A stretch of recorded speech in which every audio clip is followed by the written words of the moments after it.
Oke, baik. Bismillahirrahmanirrahim. Assalamualaikum warahmatullahi wabarakatuh. Selamat datang kembali di channel Pak Coding. Pada video kali ini saya akan menjelaskan mengenai konsep asosiasi eh, pada bahasa pemrograman Java. Ya, oke. Jadi berbicara mengenai asosiasi, ya. eh, Jadi asosiasi ini berarti bagaimana kita membangun hubungan antara dua kelas yang terpisah melalui objek mereka. Ya, jadi ada dua kelas yang terpisah, tetapi kita membangun hubungan keduanya melalui eh, objeknya, ya. Nah, kemudian berbicara mengenai asosiasi, eh, itu terdapat beberapa jenis sebenarnya. Yang pertama ada one to one to many to one, ataupun many to many. Nah, pada video kali ini kita akan khusus membahas mengenai uh, asosiasi dengan model one to one, ya. Artinya satu kelas terhadap satu kelas yang lain. Oke, langsung saja ke program yang ada di layar teman-teman sekalian. Sekarang kita lihat pada program yang ada ini, program sederhana ini, kita lihat terdapat kelas mobil, ya. Ada kelas mobil, kelas supir, dan kelas perusahaan. Di mana kelas perusahaan bus ini adalah main class, ya, kelas utama. Itu bisa dilihat dengan nama uh, kelasnya di sini, itu sama dengan nama kelas yang ada di dalam. Jadi ini adalah kelas utama, dan di dalam kelas utama ini ada method main, ya, di mana semua program, ya, semua program akan dieksekusi mulai dari method main ini. Oke, kita lihat pertama-tama dulu pada kelas mobil, ya. Kita perhatikan kelas mobil. Nah, di kelas mobil ini terdapat sebuah variabel yang bertipe string, kemudian ada ID mobil yang bertipe integer. Nah, ini adalah data member atau variabel dari kelas mobil, namun masih hanya sekedar nama variabel saja, belum ada nilai di dalamnya, ya. Nah, jadi nilai variabel ini nantinya akan diperoleh dari parameter yang diterima oleh konstruktor dari kelas ini, ya. Nah, di sini bisa kita lihat ada sebuah konstruktor yang memiliki parameter, yaitu nama bertipe string dan ID bertipe integer. Di dalam konstruktor ini itu terjadi proses penugasan, ya, penugasan nilai yang diterima oleh parameter nama dan ID, di mana nilai dari parameter nama akan ditugaskan untuk masuk ke dalam variabel nama mobil, begitupun dengan nilai dari parameter ID ini akan masuk ke variabel ID mobil. Nah, ingat bahwa konstruktor itu dieksekusi secara implisit, ya. Jadi, ketika objek dari kelas mobil dibentuk, maka secara otomatis konstruktor ini akan dieksekusi, walaupun kita tidak menuliskan perintahnya secara eksplisit. Kemudian di sini kita lihat ada this, ya. Ingat kembali apa itu this. Jika teman-teman masih belum memahami apa itu this, silahkan lihat atau simak video saya yang membahas khusus mengenai keyword this ini. Jadi ingat kembali bahwa this dot nama mobil ini berarti bahwa variabel nama mobil ini adalah variabel lokal yang ada di dalam kelas mobil, ya. Ini sebenarnya hanya untuk mempertegas bahwa variabel ini adalah milik dari kelas mobil ini, bukan variabel dari luar seperti dari parameter ini, ya. Jadi walaupun sebenarnya dihapus, ini tetap bisa dieksekusi juga, ya, walaupun tidak menggunakan this. Tapi untuk lebih meyakinkan, ya, kita menggunakan this saja, ya. Nah, ini. Jadi tetap bisa dieksekusi. dan hasilnya sama. Nah, ini hanya untuk mempertegas, jadi tidak apa-apa ditambahkan. Oke, kemudian sebenarnya di sini digunakan ketika nama antara variabel yang ada di dalam kelas mobil ini sama persis dengan nama variabel dari eh, parameter yang ada di kelas di konstruktor mobil ini. Jadi sehingga kompilernya bisa membedakan yang mana variabel lokal, yang mana variabel dari parameter kelas mobil, konstruktor kelas mobil, ya. Kemudian beralih ke kelas supir, ya. Di kelas supir, kita lihat kelas supir ini mengextend kelas mobil, ya. Jadi di sini teman-teman ingat kembali materi mengenai inheritance, ya. Jadi di sini kelas supir adalah subkelas dari kelas mobil, karena kelas supir mengextend kelas mobil. Artinya, ketika sebuah objek dibangun atau dibentuk menggunakan kelas supir ini, maka objek tersebut juga dapat digunakan untuk mengakses semua baik itu variabel ataupun metode yang ada di dalam kelas mobil ini ya, yang bersifat publik di kelas mobil. Ya, oke. Kemudian kita lihat di sini ada nama supir, tipenya string. Nanti nama supir ini akan diperoleh dari variabel nama dari konstruktor supir ini, ya. Kita lihat di dalam kelas supir ini juga ada konstruktor yaitu supir dengan 3 parameter yaitu nama, nama M, dan IDM, ya. Kemudian di dalam konstruktor ini kita lihat ada keyword super, penggunaan keyword super.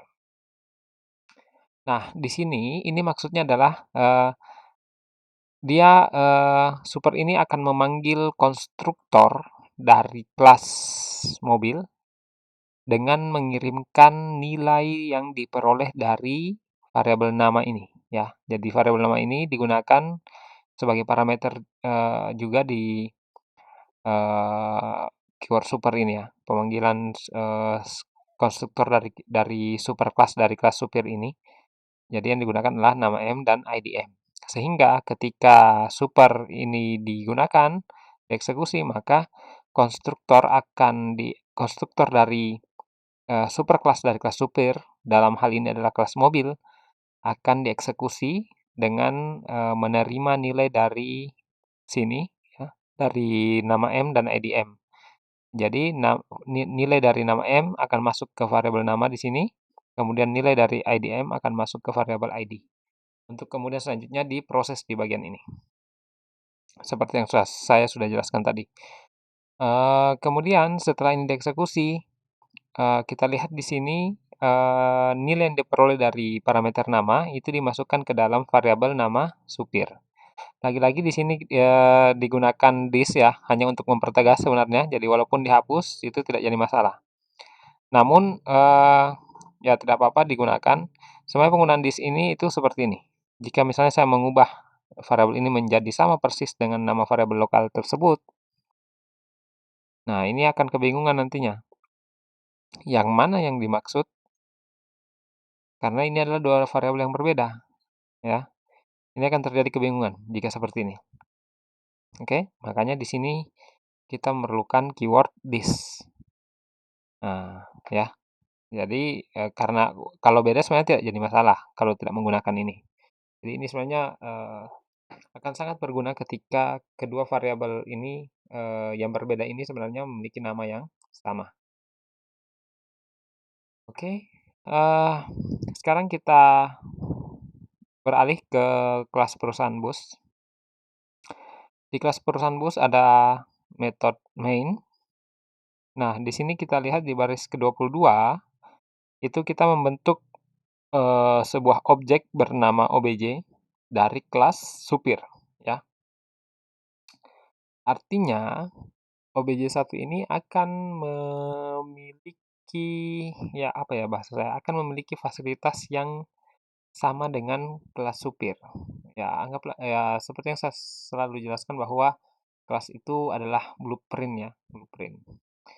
Jadi ketika sebuah kelas dipakai untuk membentuk satu objek, maka objek itu akan berperilaku sama seperti blueprint dari kelasnya ya.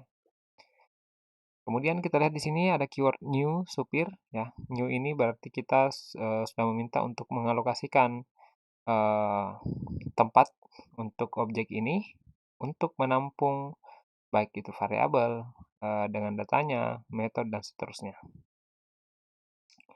Ya. Nah, kita lihat di sini new supir dan kita mengirim 3 argumen yaitu acang, terios dan 2233. Nah, nilai ini ketika objek yang dibentuk akan masuk ke parameter dari konstruktor kelas supir, yaitu acang akan masuk ke nama, terios akan masuk ke nama M, dan 2233 akan masuk ke ID M. Nah, nama M dan ID M itu akan digunakan lagi sebagai parameter pada pemanggilan konstruktor dari superkelas dari kelas supir. Dalam hal ini adalah kelas mobil. Sehingga acang akan masuk ke sini ya. Nama ini nama bukan acang ya. Terios ya nama M.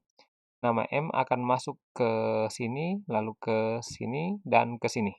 Jadi variabel nama mobil di kelas mobil akan bernilai terios dan ID mobil akan bernilai ini dari ID M 2233 masuk ke ID M, dari ID M dikirim ke sini, masuk ke ID masuk ke ID mobil. Jadi variabel ID mobil di kelas mobil akan bernilai 2233. Apa yang terjadi misalnya jika kita menghapus extend ini, maka super ini tidak akan berfungsi. Kenapa? Karena super ini khusus digunakan untuk memanggil, ya, kalau modelnya seperti ini digunakan untuk memanggil metode konstruktor dari superclass dari kelas supir. Nah, kalau tidak menggunakan extend tadi, maka artinya kelas supir ini tidak merupakan subclass dari kelas manapun, sehingga tidak bisa digunakan. Jadi harus mengextend ya. Tapi bukan itu poin dari asosiasinya ya, bukan itu. Jadi poin dari asosiasinya sebenarnya adalah adanya keterhubungan antara dua kelas ini melalui objeknya ya. Nah, ketika kita misalnya ingin menampilkan obj.nama supir, maka itu akan diambil dari variabel nama supir yang ada di kelas supir ya. Sedangkan ketika kita akan menampilkan variabel ID mobil dari kelas obj, itu yang diambil adalah dari variabel nama mobil yang ada di kelas mobil ya. Nah, disinilah terjadi hubungan atau asosiasi antara kedua kelas tersebut. Oke.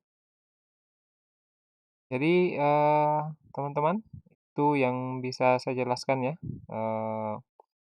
untuk program kali ini. Jadi setelah ini dieksekusi, maka akan ditampilkan hasil seperti ini. Acang, jadi itu acang diambil dari sini, obj.nama sopir, yang nilainya disimpan di yang berada di kelas supir ya, dari objek dari kelas supir ini.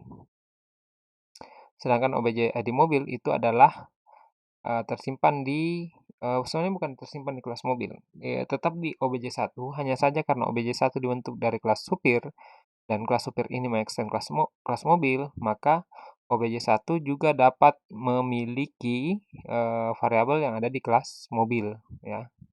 Kira-kira seperti itu. Nah, sehingga isi dari ID mobil ini bisa juga ditampilkan melalui OBJ ya, objek OBJ. Sehingga tampillah seperti ini. Oke, teman-teman. Semoga apa yang saya jelaskan dapat dipahami, mudah dimengerti, dan semoga bermanfaat. Jika video kali ini menambah wawasan teman-teman, dapat membuat teman-teman paham mengenai konsep asosiasi, khususnya one-to-one ya, model one-to-one. Jangan lupa klik like dan subscribe. Terima kasih. Assalamualaikum warahmatullahi wabarakatuh.